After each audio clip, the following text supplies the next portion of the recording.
अस्सलाम day students, exercise 1.4 का question 6 हम सॉल्व करने लगे हैं। इसमें क्या पूछ रहे हैं, 3 स्ट्रिंग विथ लेंथ यानी कि 3 रस्सियाँ जिनकी लंबाई 140 सेंटीमीटर, 160 70 80 सेंटीमीटर एंड 210 सेंटीमीटर है।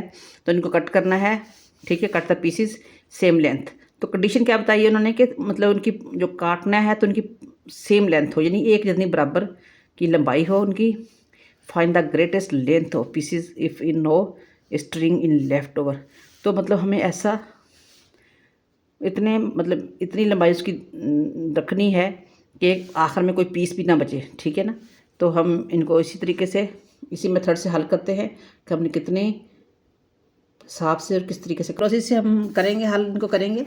जैसा कि ये यहाँ पे 210 है, सबसे बड़ा है, तो इनको डिवीजन के मेथड से हम हल करने लगे हैं। तो इसको अंदर रख लेंगे और 168 से हम डिवाइड करेंगे और 1 टाइम टेबल लगाएंगे, ठीक है।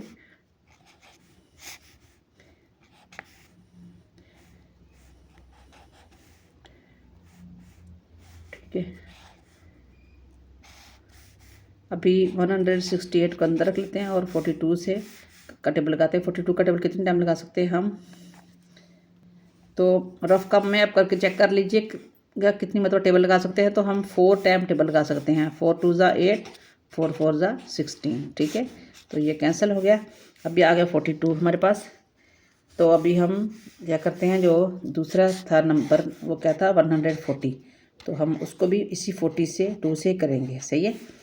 तो 42 का टेबल अब कितनी मतलब पढ़ेंगे हम। अब अगर हम 5 मतलब पढ़ते हैं, 5 दूनी 10, 5 चौके 20, तो ज़्यादा हो 10 5 चौके 20 नहीं, ज़्यादा हो जाएगा। तो अभी हम रफ काम में करके आप भी लगा के टेबल देख लीजिएगा। तो हम 3 टाइम लगा सकते हैं। 3 2 ज़ा 6 और 4 3 ज़ा 12, सही है। तो ये 126 आ रहा है। और यहाँ पे इधर से कैरी किया, 10 में से हम 6 निकालेंगे तो बाकी बचेगा 4, और यहाँ पे 3 में से 2 गए 1, 14 आ गया। अब फिर 42 को हम अंदर रख लेंगे। 14 का टेबल कितने मतलब पढ़ेंगे, 14 3 ज़ा 42, सही है। अब ये पूरा पूरा डिवाइड हो चुका है। तो अब हमारे पास वो कौन सा नंबर, मतलब हम 14 सेंटीमीटर की हर रस्सी को काटेंगे। तो यही हमारे पास, तो फिर यही जवाब है इसका, ठीक है। आप इसका जवाब यूँ भी लिख सकते हैं कि the greatest length of pieces, आगे लिख देंगे, यहाँ तक लिख के फिर 14 लिख देना, ठीक है, इज़ 14, ओके।